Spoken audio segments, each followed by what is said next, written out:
The Mitsubishi A6M0 ruled the Pacific skies with absolute supremacy for nearly 2 years.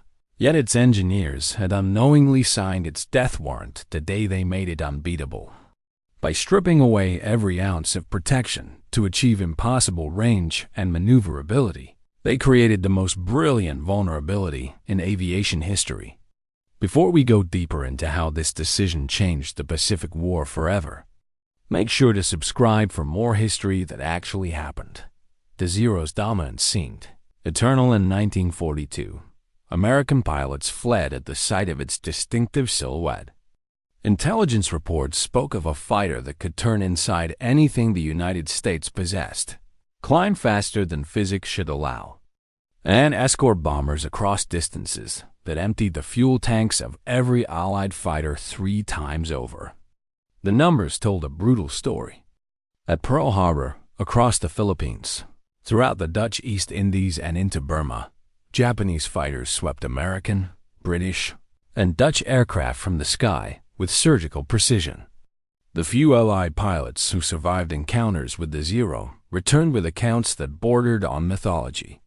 The enemy fighter could loop at walking speed, roll while climbing vertically, and accelerate out of dives that would tear wings from American aircraft. Its two 20mm cannon and two 7.7mm machine guns struck with devastating effect.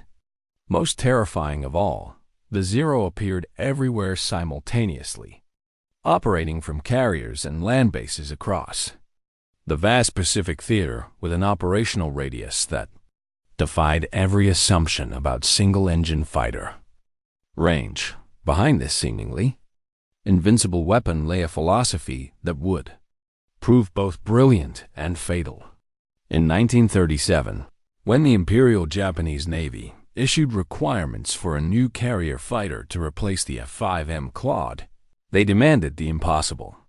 The specifications called for a speed of 500 kilometers per hour at 4,000 meters altitude, the ability to climb to 3,000 meters in 3.5 minutes, an endurance of between 1.2 and 1.5 hours at normal power, or 6 to 8 hours at economical cruising speed.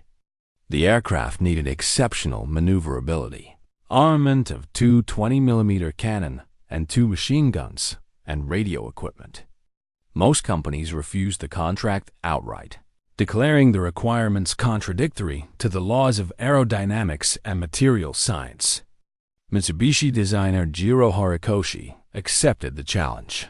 Understanding that success demanded radical compromise, Horikoshi's team made their fundamental choice immediately. They would sacrifice pilot protection and structural reinforcement to achieve unprecedented performance. The Zero carried no armor plating around the pilot, no armor behind the seat, no bulletproof glass in the windscreen. Its fuel tanks had no self-sealing capability, meaning a single incendiary bullet could transform the aircraft into a fireball. The airframe itself was built to minimal strength standards, using an innovative extra super duralumin that provided excellent strength to weight ratios but shattered under battle damage that heavier Allied aircraft would absorb. Every kilogram counted. The designers even drilled holes in structural components where analysis showed they could bear the reduction. They used the lightest possible ammunition loads, selected the smallest motor that could meet performance requirements, and built landing gear that retracted into the wings without heavy hydraulic systems. The result was an aircraft that weighed just 1,680 kilograms empty, less than half the weight of fighters then in development in the United States. This brutal weight discipline achieved the impossible. The S6M2 Model 21, the version that entered combat in 1940, could reach 533 kilometers per hour at 4,550 meters, climb to 6,000 meters in 7 minutes and 27 seconds, and fly for over 7 hours with a 330-liter drop tank. Its wing loading of just 107 kilograms per square meter, combined with a low-speed handling that remained docile near stall, gave it a turning radius that Allied pilots initially refused to believe. American fighters required 850 to 1,200 meters to complete a level turn at combat speed. The Zero needed 550 meters.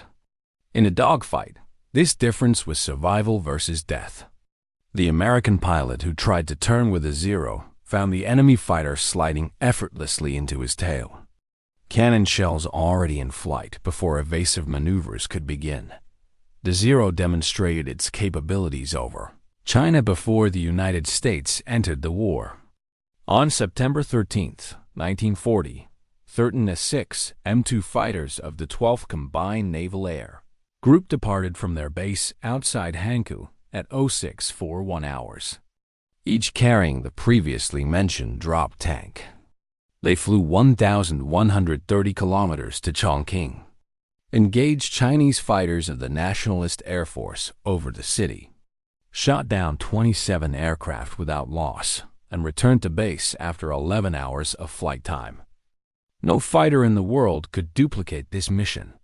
Chinese pilots flying Soviet-supplied I-15 and I-16 fighters, American P-40 Warhawks, and various other types found themselves outclassed in every performance category.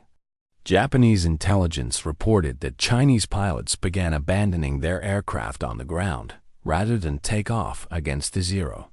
When the Pacific War began on December 7, 1941, the Zero's reputation preceded it, but Allied forces were unprepared for the reality. At Pearl Harbor, Zero fighters from 6 carriers provided combat air patrol and attacked ground targets while their bombers struck the fleet. American P-40s and P-36s that managed to take off found themselves in fights they could not win. The few that survived did so by diving away at full throttle, the only maneuver in which American fighters held advantage. Across the Philippines, Zeros decimated General Douglas MacArthur's air forces despite several hours of warning after the Pearl Harbor attack. At Wake Island, Guam, and throughout Southeast Asia, the same pattern repeated. Allied pilots who tried to dogfight with Zeros died. Those who attempted to run often died as well, as the Zero's exceptional range allowed pursuit far beyond expected limits. The psychological impact exceeded even the physical destruction. By early 1942, Allied intelligence had compiled such alarming reports about the Zero that some analysts refused to believe them. British authorities insisted that claims of the Zero's performance must be exaggerated, as they implied Japanese engineering capability that contradicted assumptions about Asian industrial development. American pilots reported that the Zero could outclimb, outmaneuver, and outrange anything in the Allied inventory, and do so at altitudes where most American fighters gasped for power. The Brewster F-2, a Buffalo standard fighter on many American carriers at the war's start, was so outclassed that pilots called it a flying coffin. The Grumman F6F Wildcat, more capable than the Buffalo, could fight the Zero only through carefully orchestrated tactics that required teamwork and discipline, difficult to maintain in combat. Marines defending Wake Island demonstrated that the Wildcat could survive against Zeros through mutual support and refusal to engage in turning fights. But the effort required constant vigilance and consumed enormous fuel. Navy pilots learned similar lessons at Coral Sea and Midway, where Wildcats succeeded by attacking in coordinated diving passes, never allowing themselves to be drawn into the turning fight where the Zero reigned supreme. Lieutenant Commander Jimmy Thach, commanding officer of Fighter Squadron VF-3, developed the most successful anti-Zero tactic in early 1942 through mathematical analysis and practical testing. The Thach weave positioned 2 fighters flying abreast with sufficient separation that each could see the tail of the other. When a Zero attacked one Wildcat, that pilot would turn toward his wingman while the wingman turned toward him. The Zero pilot, following his target, would find himself flying directly toward the second Wildcat, whose guns were already tracking the intercept point. If the Zero pilot broke off to attack the second Wildcat, the roles reversed, with the first pilot now holding the firing position The tactic required precise timing and nerves of steel, as pilots had to maintain their turns while a Zero fired at them, trusting their wingmen to reach the firing position before enemy shells found their mark. When executed properly, the thatch weave negated the Zero's turning advantage by converting every turning fight into a head-on engagement, where the heavier-armed and better protected American aircraft held superiority. The tactics saved lives at Midway and throughout 1942, but it demanded two aircraft working in perfect coordination, left both fighters vulnerable during the initial approach, and relied on discipline that new pilots often lacked in the chaos of combat. Across the Pacific, Allied tactical doctrine evolved into variations of the same principle. Never dogfight the Zero. Dive. Attack. Extend away at full throttle. Climb back to altitude. Attack again. Never turn. Never slow down. Never try to follow a Zero through its impossible maneuvers. The tactical situation had devolved into something resembling rules for fighting a superior predator. Victory required perfect execution. A single mistake meant death. The Zero's weaknesses remained theoretical to most Allied pilots, because exploiting them required surviving long enough to learn the lessons. Then, on June 4, 1942, the same day as the Battle of Midway, a single Zero changed the equation. Petty Officer Tadayoshi Koga, a 19-year-old pilot flying from the carrier Ryuyo during the attack on Dutch Harbor in the Aleutian Islands, took ground fire that damaged his engine oil system. Koga broke formation and headed for the designated emergency landing site on Akutan Island, 25 miles east of Dutch Harbor. He lowered his landing gear and flaps for what appeared to be a textbook emergency landing on a clear, grassy area. The grass concealed the bog. When Koga's wheels touched the soft ground, the aircraft nosed over violently. The impact broke Koga's neck, killing him instantly.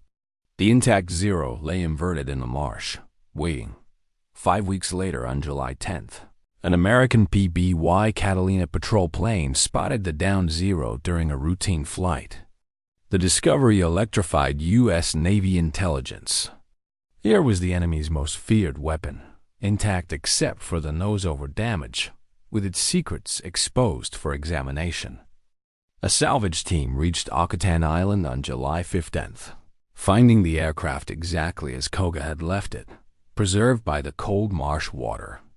The team carefully documented everything, photographed every component, then disassembled the Zero for transport. By September 1942, the aircraft had been rebuilt and flown at Naval Air Station North Island in San Diego, piloted by Lieutenant Commander Eddie R. Sanders, a test pilot with years of experience evaluating captured enemy equipment. What Sanders discovered in those first flights confirmed some intelligence reports and demolished others. The Zero was exactly as maneuverable as pilots had reported, perhaps even more so. Its controls remained light and responsive at speeds where American fighters became sluggish. It could sustain turns at angles of attack that would stall any U.S. aircraft, but the testing also revealed the Zero's critical weakness, one that would reshape American fighter development and tactical doctrine for the remainder of the war. Above 200 knots indicated airspeed, approximately 370 kilometers per hour, the Zero's ailerons became extremely heavy. The aircraft could still turn using elevator and rudder, but rolling to change the direction of a turn became difficult and then impossible as speed increased.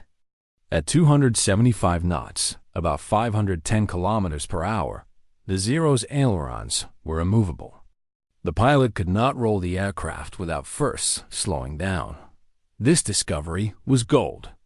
An American pilot being chased by a Zero could roll hard right or left at high speed, knowing the Zero could not follow. If the Zero tried to turn using rudder and elevator, it would lose sight of the target and sacrifice energy. The American could extend away, zoom climb, position for another attack, all while the Zero's pilot wrestled with controls that physics had locked solid. Testing revealed more. The Zero's engine, while reliable and efficient, could not tolerate the sustained high-power operations routine in American fighters. The Nakajima Sake-12 produced 940 horsepower on takeoff, adequate for the Zero's lightweight, but leaving no reserve for combat emergencies. American fighters already in service generated 1,200 horsepower, and engines producing 1,600 to 2,000 horsepower were in testing. The Zero's structure could not handle sustained high-G maneuvers at high speed. The dive testing demonstrated that the aircraft became difficult to control above 370 miles per hour, with dangerous vibrations developing in the airframe. The Zero pilot who dove away from a fight risked structural failure before reaching safety. Most important, the captured Zero confirmed what some pilots had reported, but intelligence had struggled to believe. The aircraft had no armor whatsoever, and its fuel tanks would ignite from any incendiary hit. Sanders and his team developed specific tactical recommendations from the testing. American pilots should use their aircraft's superior high-speed handling to dictate engagement terms. Dive on the Zero, fire, roll away at high speed, extend, zoom climb, repeat. Never slow down. Never turn. Use altitude and speed to offset the Zero's maneuverability. Concentrate fire to ensure hits, as even a few bullets in the right location would destroy the Zero. The recommendations went out to every fighter squadron in the Pacific, typed into tactical bulletins, briefed to pilots, incorporated into training. The Zero remained dangerous, but the mystique was broken. American pilots began attacking with confidence, knowing the rules of engagement that would keep them alive. Meanwhile, 2,800 miles to the east, engineers at the Grumman Aircraft Engineering Corporation in Bethpage, Long Island, were already designing the weapon that would end the Zero's reign completely. Leroy Grumman's company had built the F4F Wildcat, the fighter that held the line through 1942. Despite being outclassed by the Zero in most performance categories.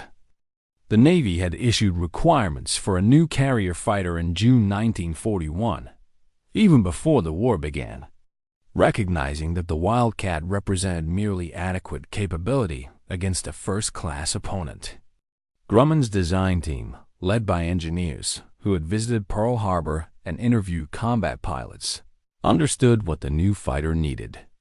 It had to match or exceed the Zero speed, climb, and altitude performance while retaining the Wildcat's durability and hitting power. The design philosophy was the exact opposite of the Zero's approach, where Japanese engineers had stripped away protection to maximize performance. Grumman would add protection while achieving equivalent performance through brute force engineering. The F6F prototype emerged from these requirements as a large, heavy aircraft by the standards of 1942. It weighed 4,101 kilograms empty, more than twice the Zero's weight. The airframe was built like a battleship, with heavy structural members, redundant systems, and armor protection everywhere Japanese designers had left their pilots naked. A 212-pound armor plate protected the pilot from behind. Bulletproof glass, 3/8 of an inch thick, covered the front of the windscreen. Armor plates surrounded the engine oil tank and covered critical flight control components. The fuel tanks were self-sealing, meaning their rubber lining would swell and close any puncture before significant fuel loss occurred. The aircraft could absorb tremendous battle damage and remain flyable. Grumman test pilots deliberately shot up early production models to verify that the fighter could survive hits that would destroy a Zero. Power came from the Pratt & Whitney R2800 Double Wasp, an 18-cylinder, two-row radial engine that represented the pinnacle of American piston engine development. The R2800 produced 2,000 horsepower on takeoff and could sustain maximum continuous power settings that would destroy Japanese engines within minutes. This massive engine, weighing 2,360 pounds, allowed the heavy Hellcat to match the Zero's climb rate and exceed its top speed despite weighing twice as much. Later F6F models added water injection, allowing brief power boosts to 2,200 horsepower for emergency combat situations. The engine's reliability was legendary. Hellcats routinely returned to carriers with cylinders shot away, oil streaming from punctured sumps, coolant hoses severed. Still running on the remaining cylinders with power enough to make safe landings. Armament was devastating. By Japanese standards, 6 Browning M2.50 caliber machine guns, 3 in each wing, carried 400 rounds per gun, 2,400 rounds total. The .50 caliber round, originally designed for anti-tank use in World War I, had been refined into one of the war's most effective aerial weapons. Each bullet weighed 43 grams, nearly 4 times the weight of the Zero's 7.7mm rounds and more than twice the weight of standard 20mm cannon shells. The M2 fired this heavy bullet at 890 meters per second with armor-piercing incendiary ammunition as standard. A single .50 caliber hit could blow fist-sized holes in airframes, sever control cables, destroy hydraulic systems, ignite fuel tanks, and kill engines.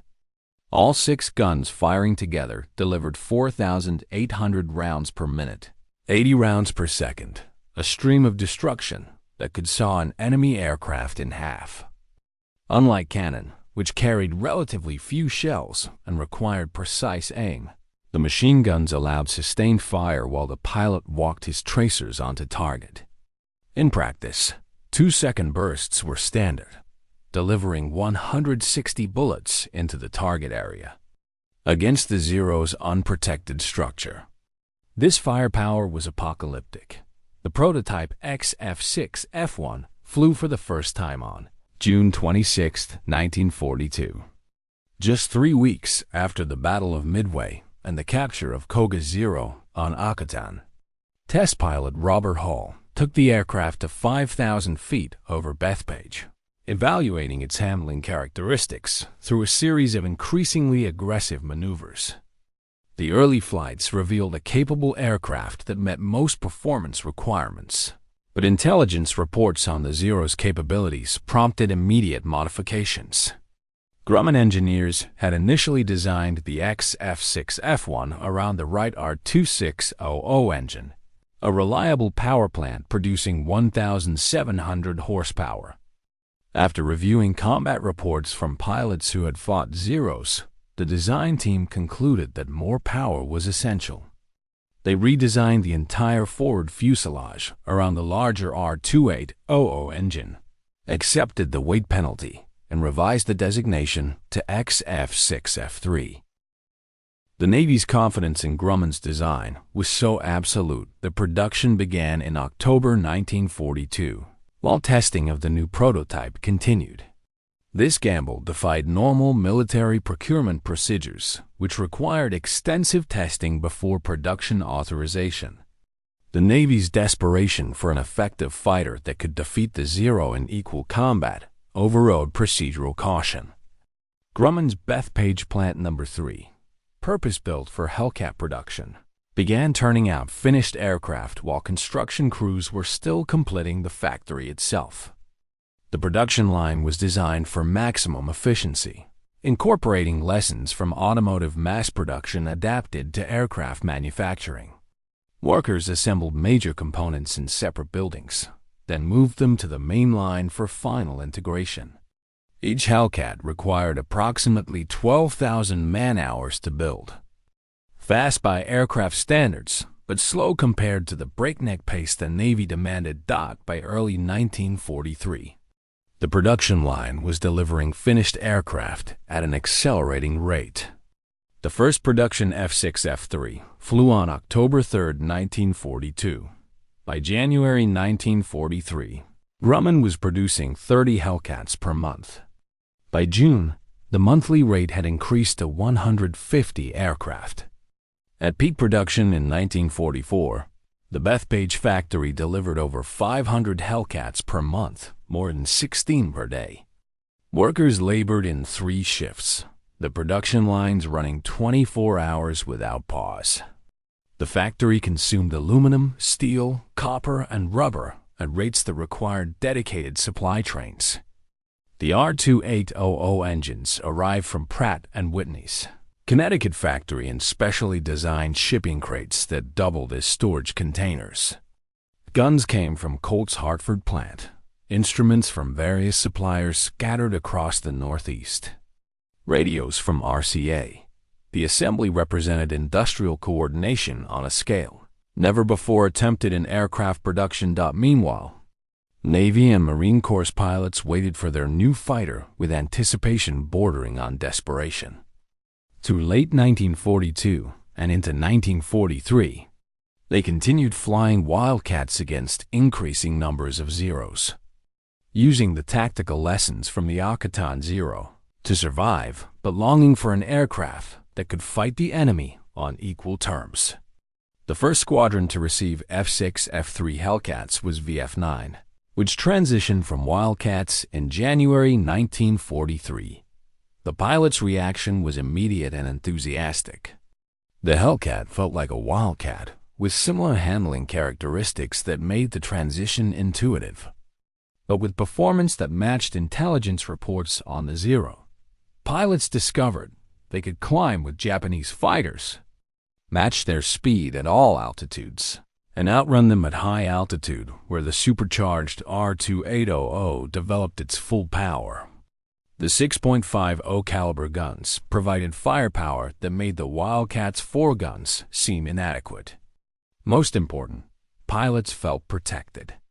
The armor plate, bulletproof glass, and self-sealing tanks gave confidence that a few hits would not mean death.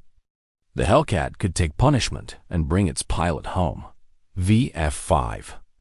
Operating from the new Essex-class carrier USS Yorktown, CV-10, received its Hellcats in June 1943 after returning from combat in the Solomons.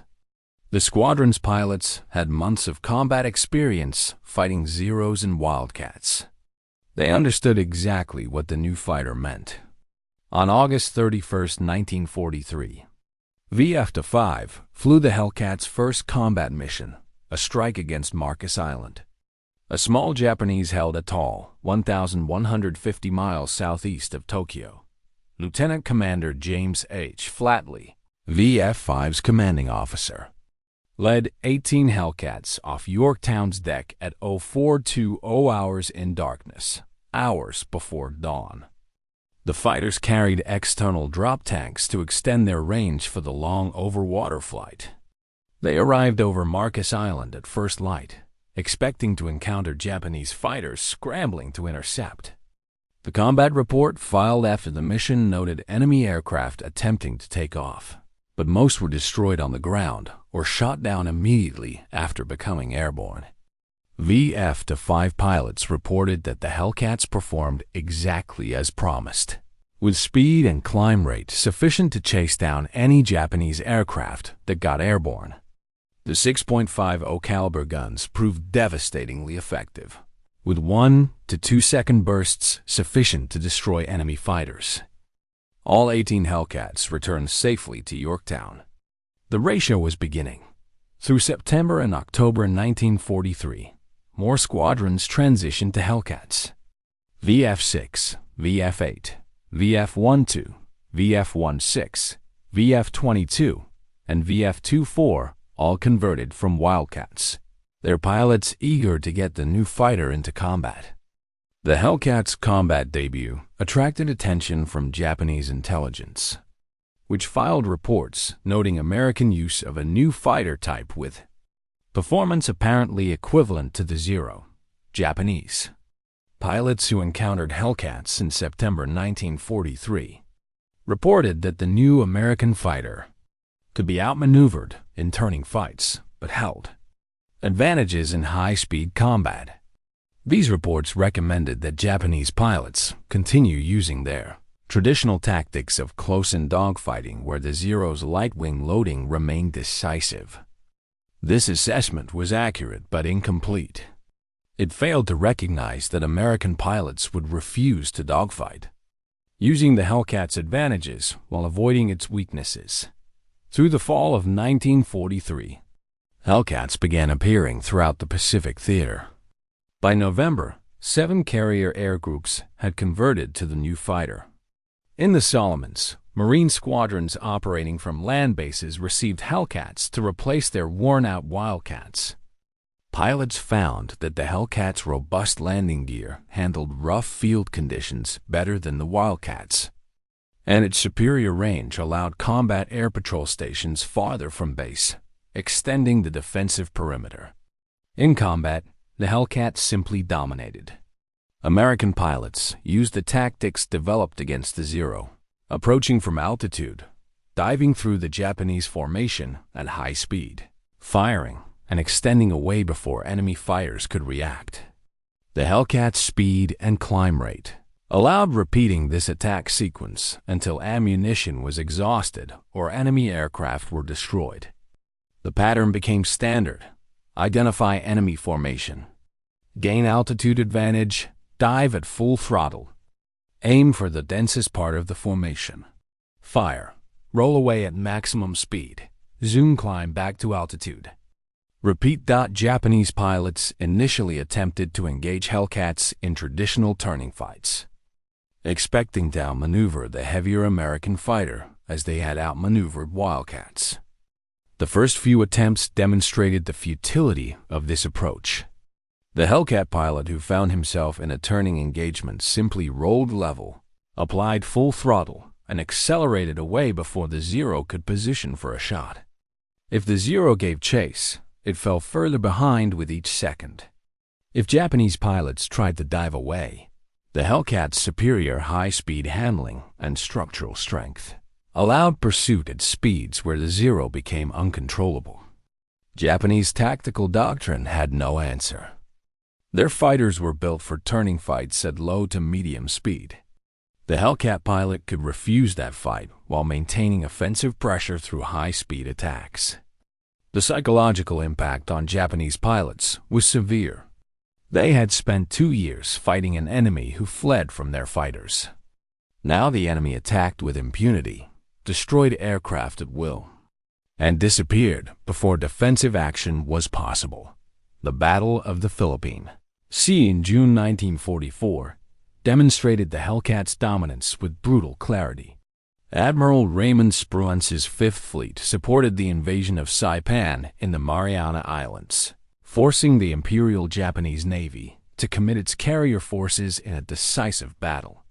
Vice Admiral Jisaburo Ozawa's mobile fleet included 9 carriers with 473 aircraft, 222 of them fighters, most of which were Zeros.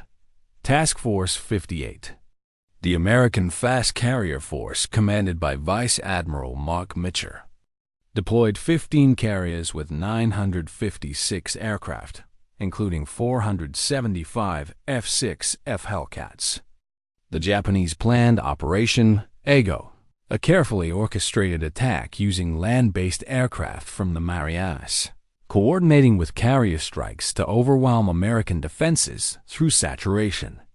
The American carriers would be caught between converging attacks with insufficient fighters to defend against both threats. Simultaneously, the plan failed before it began. American submarines sank 2 Japanese carriers during the approach to battle. American fighter sweeps over the Mariana airfields on June 11th destroyed approximately 60 Japanese land-based aircraft on the ground and shot down another 30 attempting to intercept. By June 19th, when Ozawa's carrier aircraft began launching their attacks, Japanese land-based air power had been effectively neutralized. The carrier strikes proceeded without coordination with land-based forces, attacking American carriers that were fully alert with fighter defense at maximum strength. The aerial battle that followed became known as the Great Marianas Turkey Shoot, a name that captured its one-sided nature. Between 1,000 hours and 1,500 hours on June 19th, Japanese carrier aircraft launched 4 major strikes against Task Force 58.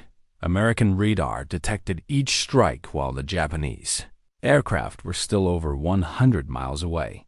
Fighter direction officers aboard American carriers vectored Hellcats to intercept positions, placing them between the incoming enemy and the fleet. The Hellcats hit each Japanese strike with altitude advantage, numerical superiority, and tactical coordination honed through months of combat experience. The result was systematic slaughter. Lieutenant Commander Charles Brewer, commanding officer of VF-15 operating from USS Essex, led his Hellcat squadron against the first Japanese strike. His combat report filed after the battle described approaching a formation of approximately 40 Japanese aircraft in loose formation at 18,000 feet. The Hellcats attacked from 22,000 feet, diving through the formation at speeds exceeding 400 miles per hour. Brewer personally shot down 4 enemy aircraft in the first pass, his 6.50 caliber guns disintegrating 3 Zeros and 1 Nakajima B-6N torpedo bomber in succession. His squadron claimed 21 enemy aircraft destroyed without loss. Similar actions repeated across the entire defensive area as nearly 250 Hellcats engaged the incoming strikes. Japanese formations disintegrated under the coordinated attacks. Pilots who had survived years of combat over China and the Pacific, veterans with hundreds of missions, died in their first encounter with massed Hellcat formations. Commander David McCampbell, commanding Air Group 15 aboard Essex, achieved a feat of aerial combat that remains unsurpassed in U.S. Navy history. On June 19th, McCampbell led his fighter division against a large formation of enemy aircraft that had penetrated the outer defensive perimeter. Over the course of the running battle, McCampbell shot down 9 Japanese aircraft, personally becoming an ace in a day while leading his division to destroy a total of 15 enemy aircraft. He returned to Essex with his Hellcat's ammunition exhausted, fuel tanks nearly empty, and gun barrels heat discolored from sustained firing. 2 months later, on October 24, 1944, during the Battle of Leyte Gulf, McCampbell repeated the performance, shooting down 9 additional Japanese aircraft in a single mission, becoming an ace in a day for the second time. His total of 34 aerial victories made him the Navy's all-time leading ace, a record that stands today. Every one of his victories was achieved flying the F6F Hellcat. McCampbell's combat reports provide precise tactical descriptions of how Hellcat pilots fought. He consistently described approaching from altitude, diving at high speed, firing short bursts at close range, extending away before enemy fighters could react, climbing back to altitude, and repeating. He never described turning fights or dogfighting. The tactics exploited every Hellcat advantage while avoiding every zero-strength. Task Force 58's fighter direction officers maintained careful tallies throughout. June 19th, the count mounted steadily as combat air patrol fighters were vectored. Against each new Japanese strike, 20 aircraft destroyed at 10:30 hours, 35 at 11:15 hours, 40 at 12:45 hours, 51 at 1400 hours. The final total for the day reached 385 Japanese aircraft destroyed, with approximately 300 of those kills credited to Hellcats. 42 Hellcats were lost in combat, but many pilots were recovered, resulting in only 16 American aircrew deaths. The exchange ratio was nearly 20-1. In a single day of combat, the Imperial Japanese Navy lost the irreplaceable core of its carrier air groups. The pilots who died over the Philippine Sea represented years of training and combat experience. Japan had neither the time nor resources to replace them. From June 19, 1944 forward, Japanese carrier aviation existed only as a hollow shell, maintained for appearances but incapable of effective offensive operations. The Battle of the Philippine Sea marked the turning point, but the Hellcat's dominance continued through every subsequent engagement. Over Formosa, in October 1944, Hellcats destroyed hundreds of Japanese land-based aircraft attempting to interfere with the liberation of the Philippines. At Leyte Gulf, Hellcats provided air cover for the invasion fleet and decimated Japanese air attacks. In the first kamikaze attacks, Hellcat pilots discovered that the 6.50 caliber guns could destroy even heavily damaged Japanese aircraft before they could reach their targets. The sheer volume of fire physically disintegrating attackers in midair. Through 1945, as American carriers approached the Japanese home islands, Hellcats swept Japanese airfields, destroyed aircraft on the ground and in the air, maintained combat air patrols that kept kamikazes from reaching the fleet, and escorted bombers striking industrial targets. The Zero, once the terror of the Pacific, had become prey.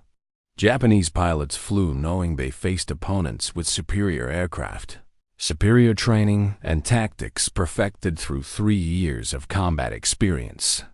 The few experienced Japanese pilots remaining in mid-1945 avoided combat when possible, recognizing that engagement with Hellcats meant near certain death. Production statistics tell the industrial story behind the tactical success. From October 1942 through November 1945, Grumman's Bethpage factory produced 12,275 Hellcats in just 36 months. At peak production, the factory delivered more than 500 aircraft per month. To maintain this pace, Grumman employed over 25,000 workers, many of them women who had taken manufacturing jobs as men enlisted in military service.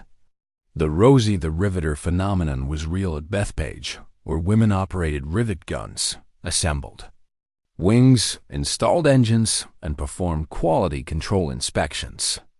The factory operated around the clock, production lines illuminated by overhead lights as aircraft took shape through 3 shifts of continuous work. Raw materials arrived in dedicated rail cars that delivered aluminum sheet engine components, guns, instruments, and thousands of smaller parts directly to the factory floor.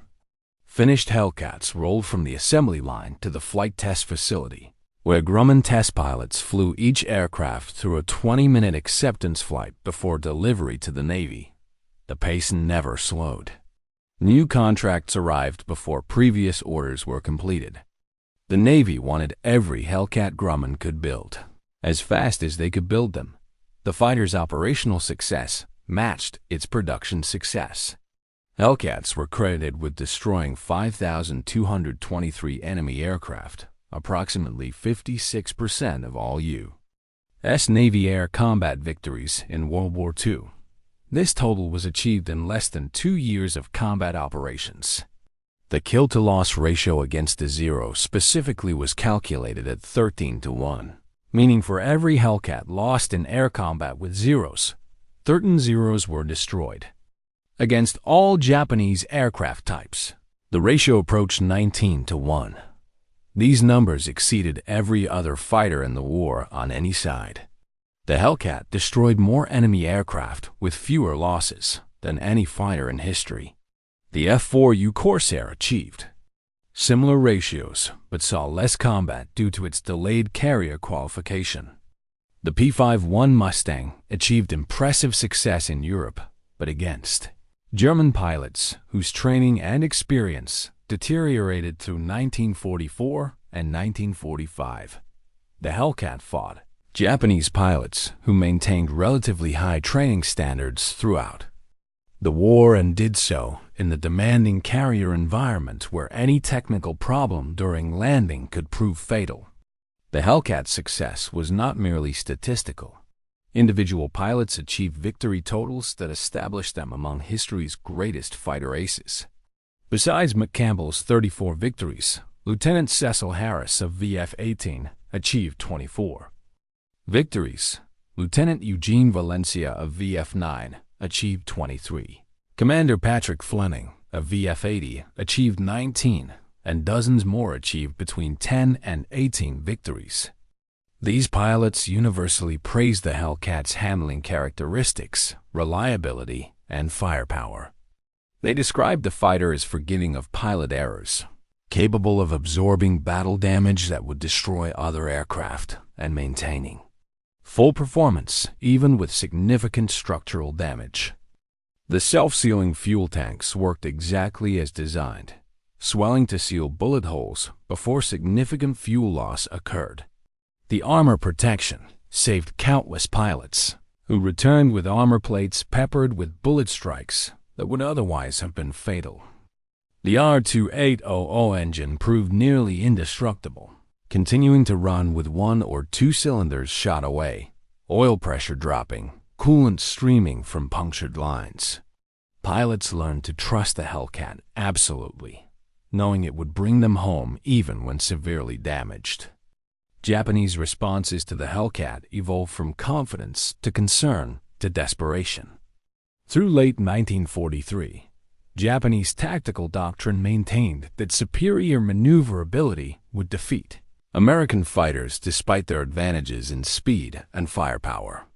Combat reports from the front contradicted this assessment, with pilots describing an American fighter that refused to turn and could not be caught when it chose to disengage.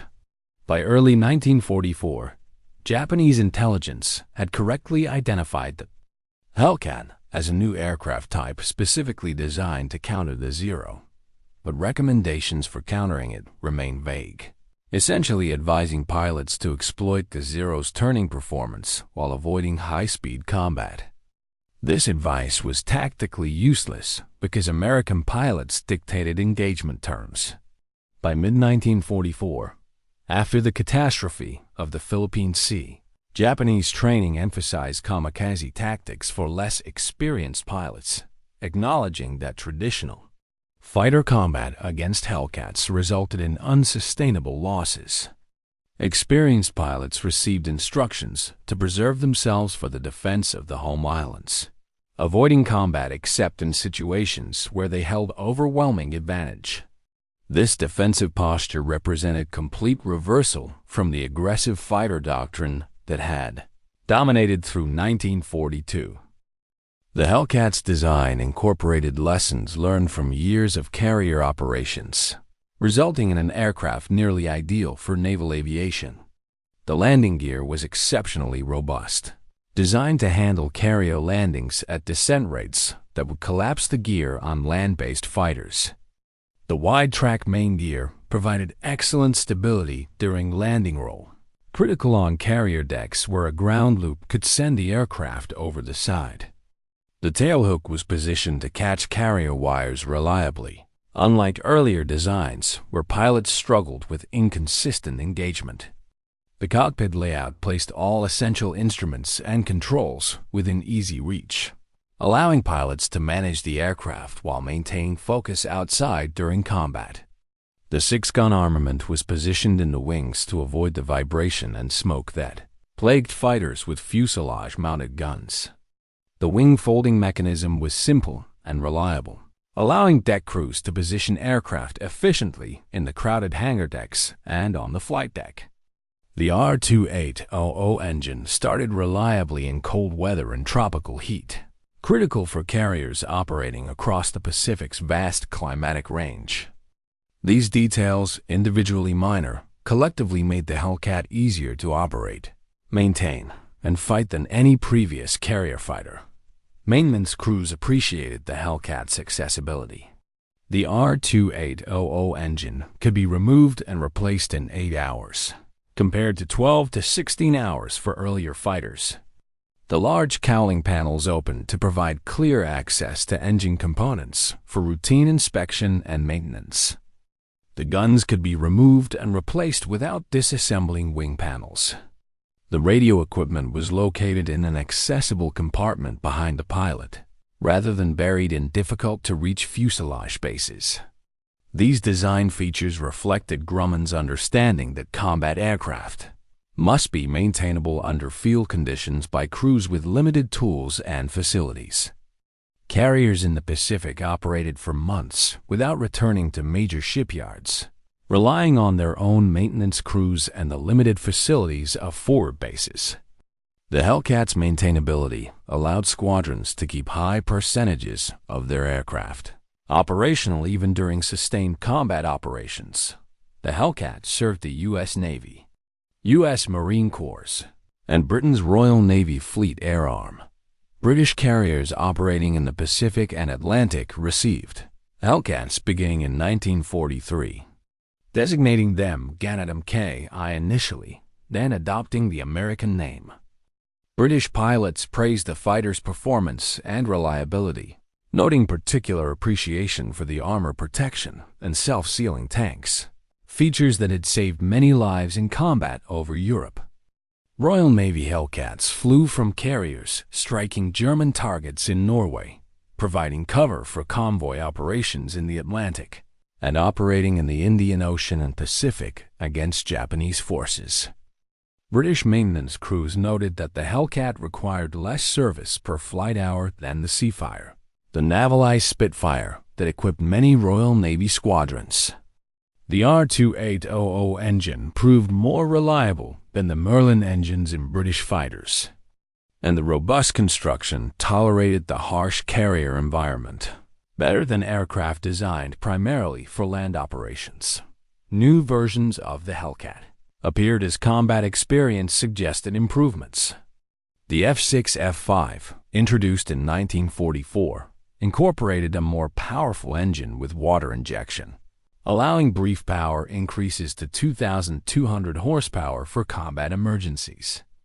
The cockpit received an improved layout based on pilot feedback, with better instrument visibility and control placement.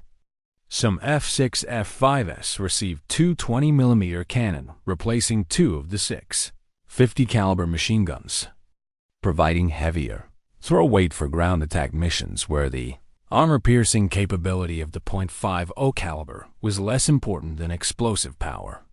The F6F and Night Fighter variant added radar equipment and special instruments for night operations, allowing carrier-based interception of Japanese night bombers that previously attacked with impunity. These Night Fighter Hellcats proved devastatingly effective, destroying Japanese night intruders before they could reach the fleet.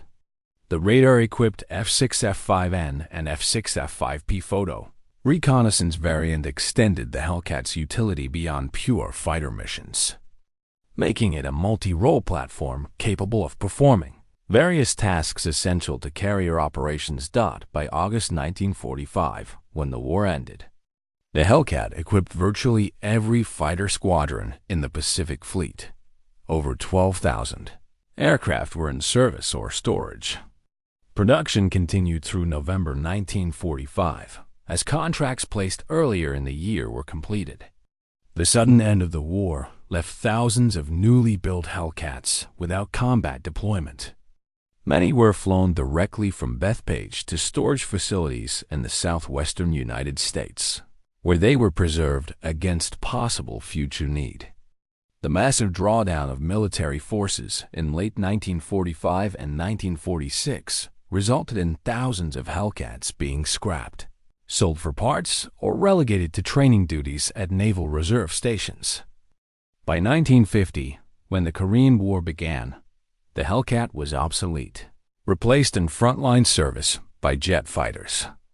A few reserve squadrons flew Hellcats in the war's early months before transitioning to more modern aircraft. But the era of the piston-engine fighter had effectively ended. The Hellcat's legacy extended far beyond its combat record. It represented a turning point in American military-industrial capability, demonstrating that the United States could design, produce, and field weapons that matched or exceeded those of any opponent.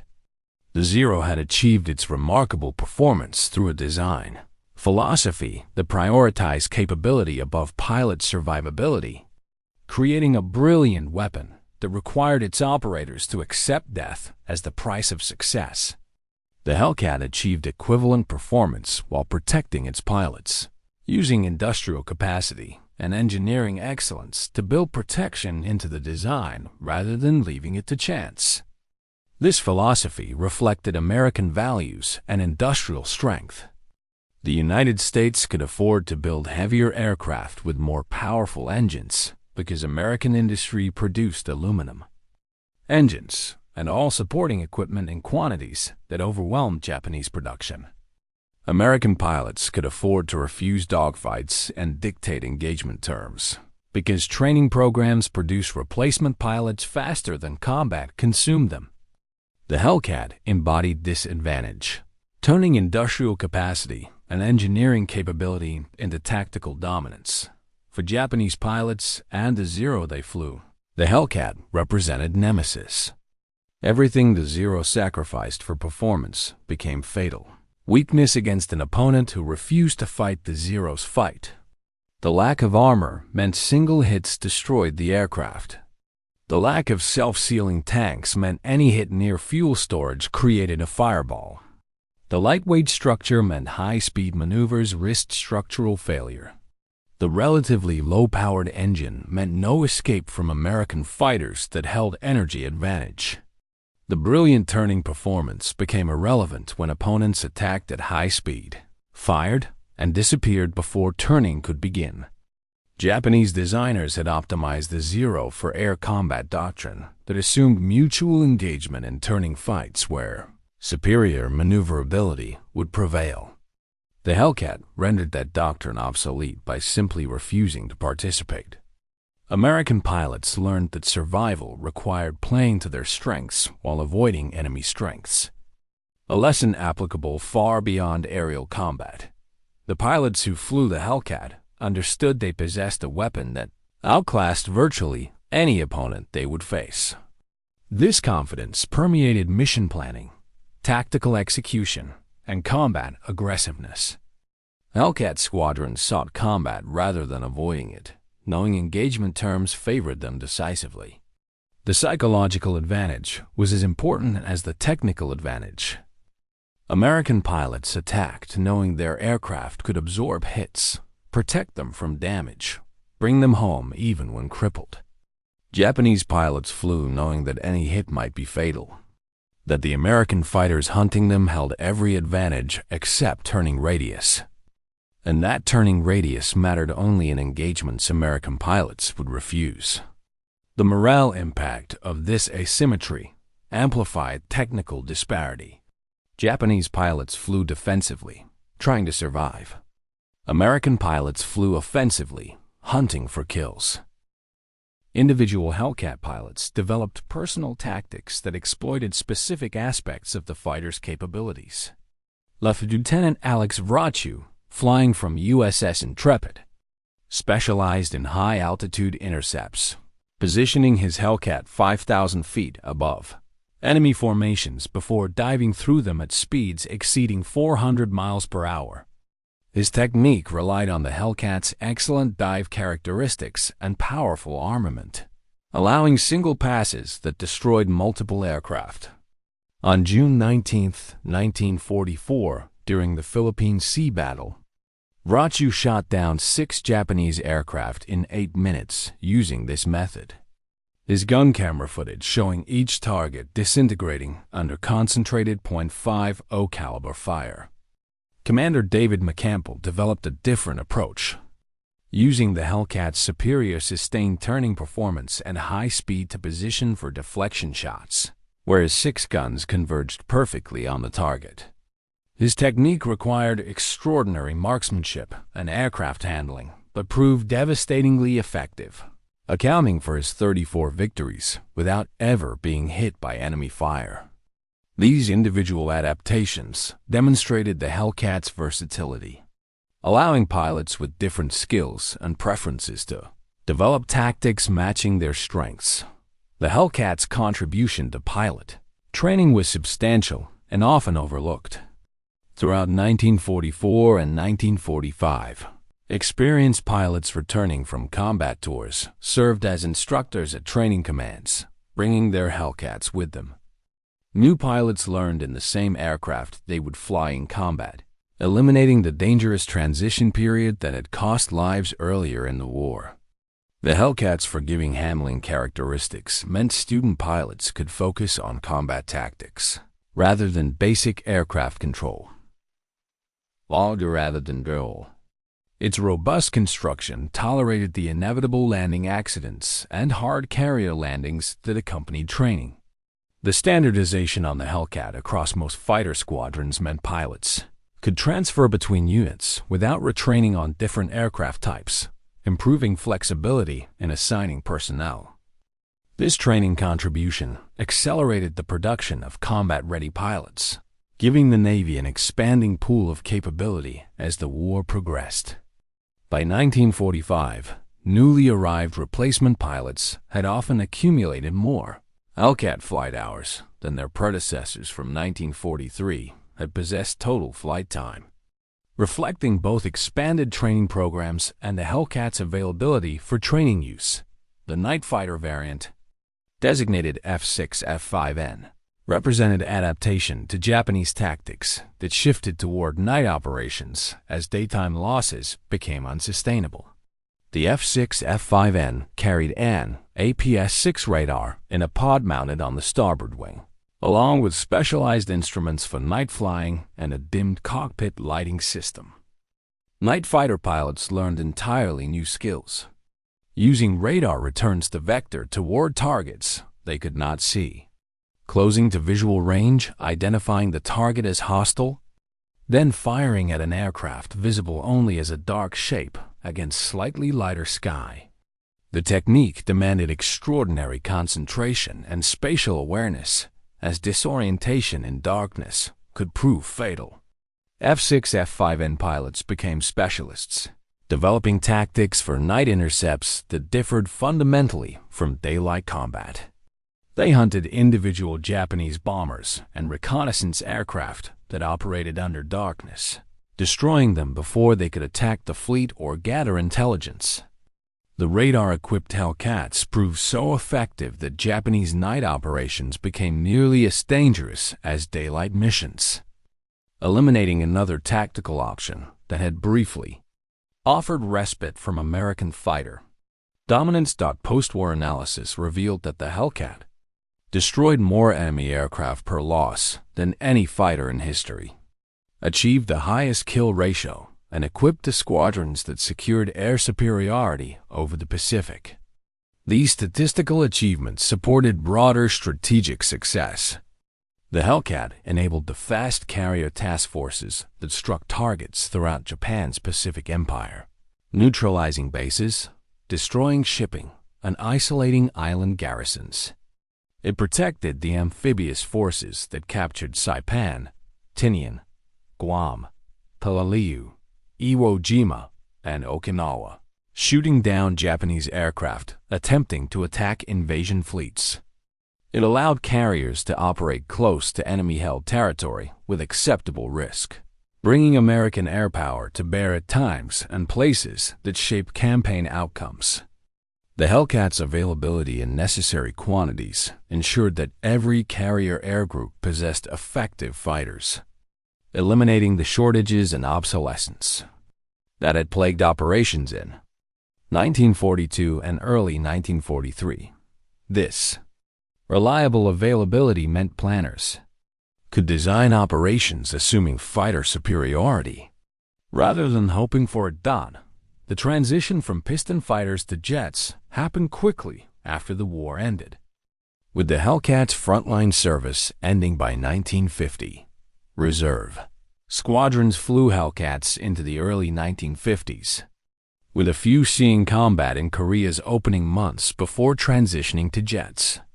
The rapid obsolescence reflected technological change rather than capability decline. The Hellcat remained an effective fighter against piston-engine opponents through the aircraft's retirement. Jets simply offered so much additional performance that continuing piston fighter development made no sense. The Hellcat's design had pushed piston fighter performance to practical limits. Further improvements would have yielded diminishing returns, while jet engines offered revolutionary capability increases. The F6F represented the ultimate expression of World War II fighter design philosophy: heavy armament, robust construction, reliable engines, adequate performance, produced in massive quantities. Jets rendered that philosophy obsolete by providing performance increases so substantial that the old balancing calculations no longer applied. The few Hellcats preserved in museums and flying with collectors represent a tangible connection to the men who flew them in combat. These aircraft, maintained in flying condition through dedication and expense, appear at air shows and commemorative events. There are two AOO engines producing the distinctive sound that veterans remember from 7 decades ago. When a Hellcat takes off, climbs away, and demonstrates the maneuvers that once meant life or death over Pacific waters, observers glimpse the reality behind historical statistics. The aircraft is large, solid, purposeful. It does not possess the elegant lines of some fighters, the aggressive stance of others, or the raw performance of jets that came later. It appears exactly as it was designed, a workman's tool for a deadly job, built for effectiveness rather than elegance. That quality defined its success and ensured its place in history. The contrast between the Zero and Hellcat crystallized different national approaches to warfare and technology. Japan, resource-poor and industrially weaker than its opponents, attempted to compensate through design brilliance, accepting risks that wealthier nations could avoid. The Zero succeeded brilliantly when its opponents were unprepared or outmatched. Against an opponent with equivalent resources, time to prepare, and determination to match Japanese capabilities, the Zero's vulnerabilities became fatal. The United States, with vast industrial capacity and resources, built weapons that traded elegance for effectiveness, accepted weight penalties to gain protection, and used brute force engineering to overcome challenges Japanese designers addressed through minimalism. The Hellcat was not as maneuverable as the Zero, not as elegant, not as efficient in its use of materials and weight. It was brutally effective, overwhelmingly produced, and flown by pilots trained to exploit its advantages. That was sufficient. Wars are won by weapons that perform adequately in the hands of adequately trained operators, produced in quantities that overwhelm opponents. The Hellcat met all criteria. The final accounting is stark. The F6F Hellcat destroyed more enemy aircraft than any fighter in history. It achieved this while suffering lower losses than any other fighter engaged in large-scale combat. Its kill-to-loss ratio exceeded every contemporary fighter on any side. It equipped the squadrons that destroyed Japanese naval aviation as an effective force. It protected the fleet that carried American forces across the Pacific to the Japanese home islands. It demonstrated that American industry could produce weapons matching or exceeding those of any opponent, in quantities that rendered enemy production irrelevant. The Zero, which had seemed invincible in 1942, became prey by 1944, hunted by an opponent specifically designed to defeat it, flown by pilots trained to exploit every weakness, produced in numbers that made Japanese resistance futile. Operation Hailstone demonstrated the Hellcat's capabilities in a different context. On February 17th and 18th, 1944, Task Force 58 struck Truk Lagoon, Japan's Gibraltar of the Pacific, a massive naval and air base in the Carol Islands. Intelligence indicated approximately 350 Japanese aircraft based at Truk's 4 airfields, along with substantial naval forces using the lagoon's protected anchorage. Admiral Mitch's carriers launched the attack at dawn on February 17th, with 72 Hellcats arriving over the target at 0800 hours. The fighter sweep caught Japanese aircraft on the ground and destroyed them systematically. Those that managed to take off found themselves engaged by Hellcats holding every advantage.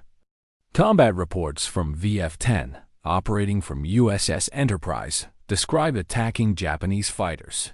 attempting to defend their base, shooting them down before they could gain altitude or organize defensive formations. The two-day strike destroyed over 250 Japanese aircraft and sank 40 merchant vessels totaling over 200,000 tons, effectively neutralizing Truk as a major base. Hellcat losses were minimal, with most pilots who were shot down being recovered by submarine and seaplane rescue operations. The Rabaul strikes in late 1943 showed similar patterns. Rabaul, on the northeastern tip of New Britain Island, housed massive Japanese air forces defending the Solomon Islands campaign.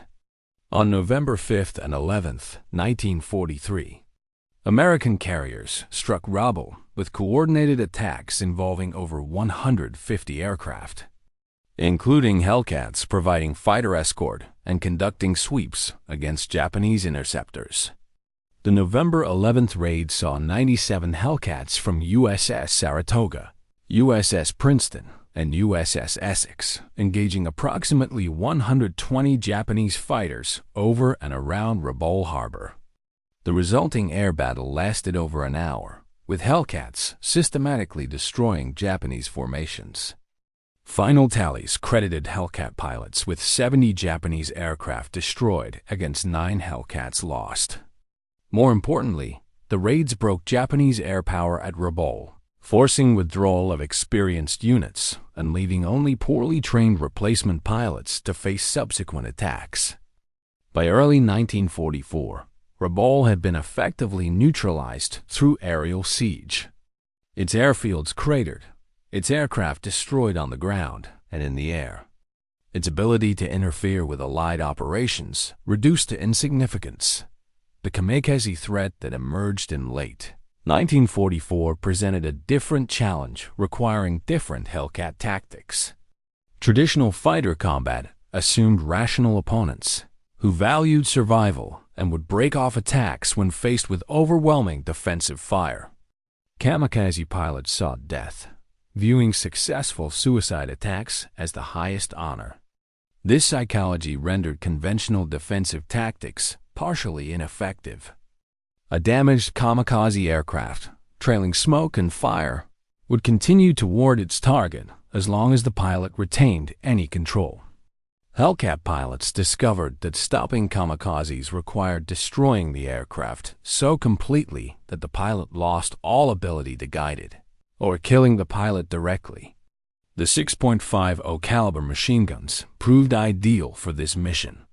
The heavy bullets could saw through airframe structures, destroy engines, sever control cables, and physically disintegrate aircraft in flight. Combat Air Patrol doctrine evolved to station Hellcats at multiple altitudes around the fleet, with fighter direction officers vectoring them to intercept kamikazes detected by radar, while still 20 to 50 miles from their targets. Hellcat pilots learned to approach kamikazes from angles that allowed sustained fire while minimizing exposure to defensive guns. They fired longer bursts than in traditional combat, ensuring complete destruction rather than tactical damage.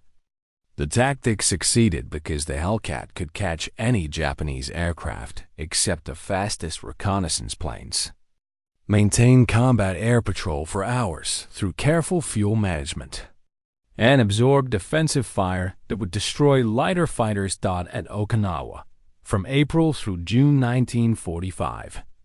Kamikazes launched 10 major attacks called Kikasui operations, each involving hundreds of aircraft. The scale overwhelmed defensive systems designed for conventional attacks. Kamikazes penetrated to the fleet despite massive combat air patrols, radar picket ships, and anti-aircraft fire that destroyed hundreds of attackers. 36 American ships were sunk and 368 damaged during the Okinawa campaign, with kamikazes accounting for most damage. The carriers survived because Hellcat combat air patrols destroyed the majority of kamikazes before they reached the main force. Fighter direction officers maintained intricate patrol patterns with Hellcats staged at various altitudes and distances, coordinating intercepts that destroyed kamikazes in waves as they approached. Pilots flew multiple sorties daily, landing only to refuel and rearm before launching again. The physical and mental strain was immense, but the Hellcat's reliability and ease of handling allowed pilots to maintain effectiveness even when exhausted. The R-2800 engine proved particularly valuable during Okinawa operations, starting reliably after quick turnarounds and maintaining power throughout flights that often exceeded 3 hours. Many Hellcats flew 10 or more sorties in a single day, with maintenance crews performing necessary service during brief periods between missions. The Hellcat's cockpit design contributed significantly to pilot effectiveness during sustained combat operations.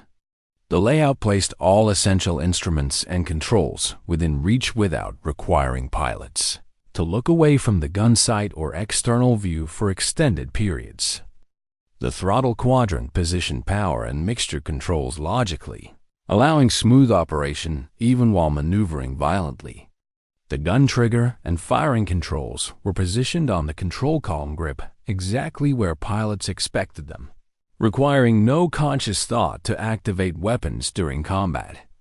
The gun sight provided clear aiming references without excessive parallax or distortion. Pilots reported that after several flights, operating the Hellcat became instinctive, freeing their conscious attention for tactical decisions rather than aircraft management. This quality, difficult to quantify but obvious to those who flew the aircraft, meant Hellcat pilots could focus on fighting rather than flying.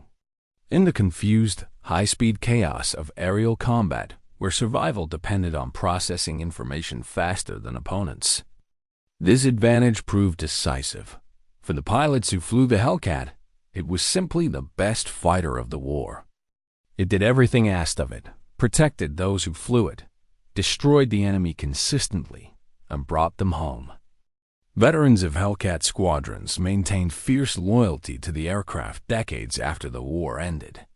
Reunions of Hellcat pilots featured stories of impossible combat situations survived because the aircraft absorbed damage that should have been fatal. They spoke of engines that continued running with catastrophic damage, of airframes that held together despite structural hits, of armor plates that stopped bullets inches from their spines. They remembered the confidence that came from knowing their aircraft was superior to anything the enemy could field. Most powerfully, they remembered friends who survived combat because the Hellcat was built to bring them home. The Japanese pilots who survived the war spoke of the Hellcat with grim respect. They had flown the Zero when it was the finest fighter in the world, had dominated every opponent through 1942, had experienced the godlike feeling of invincibility that came with superior equipment and training. They watched the dominance erode through 1943, disappear in 1944, reverse completely by 1945. The Hellcat was the primary cause of that reversal. It attacked with impunity, destroyed formations with systematic efficiency, refused the turning fights where Zero pilots held advantage. It represented everything the Zero was not: heavy, powerful, protected, produced in overwhelming numbers.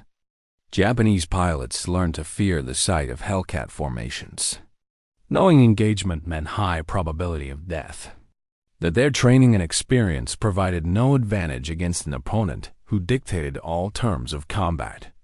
The technical sophistication hidden within the Hellcat's workmanlike appearance deserves recognition.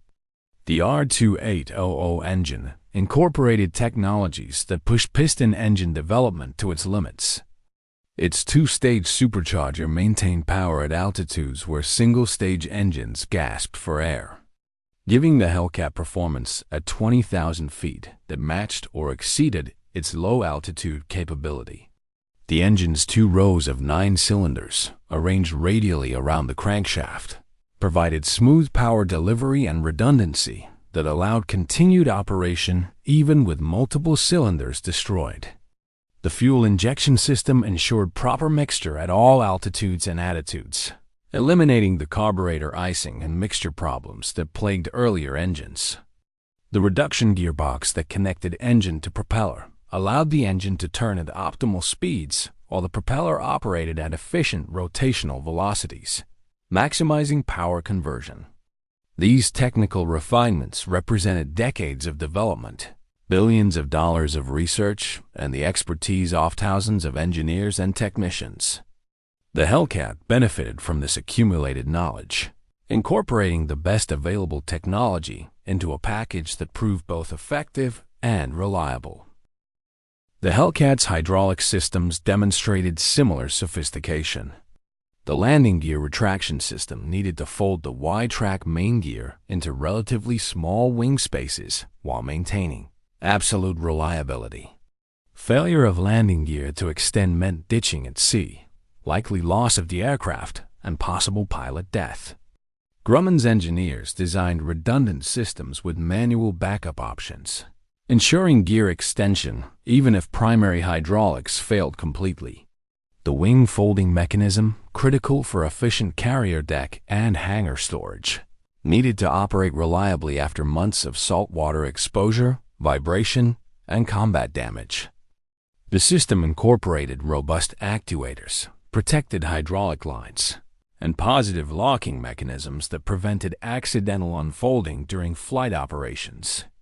These systems worked so reliably that pilots came to take them for granted, expecting gear to extend and wings to fold without conscious thought. That reliability reflected engineering excellence and manufacturing quality control that maintained tolerances across 12,000 aircraft built over 3 years. The Hellcat's contribution to Allied victory extended beyond American operations. The British Fleet Air-On operated Hellcats from carriers in the Atlantic, Pacific, and Indian Oceans, finding them superior to most British-designed carrier fighters. HM's Indomitable, HM's Indefatigable, HM's Victorious, and other British carriers integrated Hellcat squadrons into their air groups, with pilots reporting favorably on the aircraft's performance and survivability. British carriers participated in strikes against Japanese oil refineries in Sumatra, operations off Okinawa, and the final attacks on the Japanese home islands, with their Hellcats performing escort and fighter sweep missions alongside American aircraft.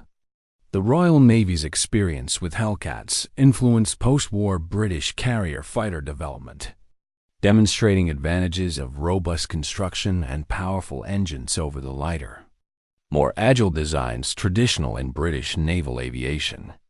The international service validated the Hellcat's design philosophy, showing that its capabilities translated across different operational doctrines and tactical approaches. The few who survived to war's end counted their survival as luck, not skill, recognizing that any encounter with Hellcats was lottery with death as the most probable outcome.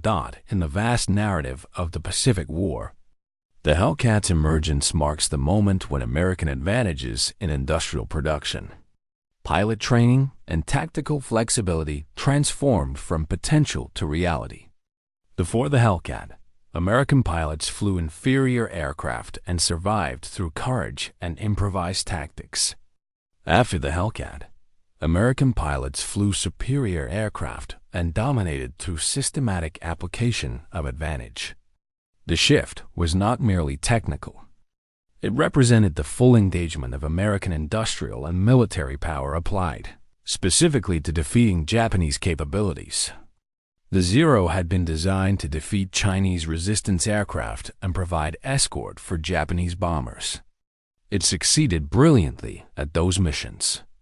The Hellcat was designed specifically to defeat the Zero. It succeeded completely.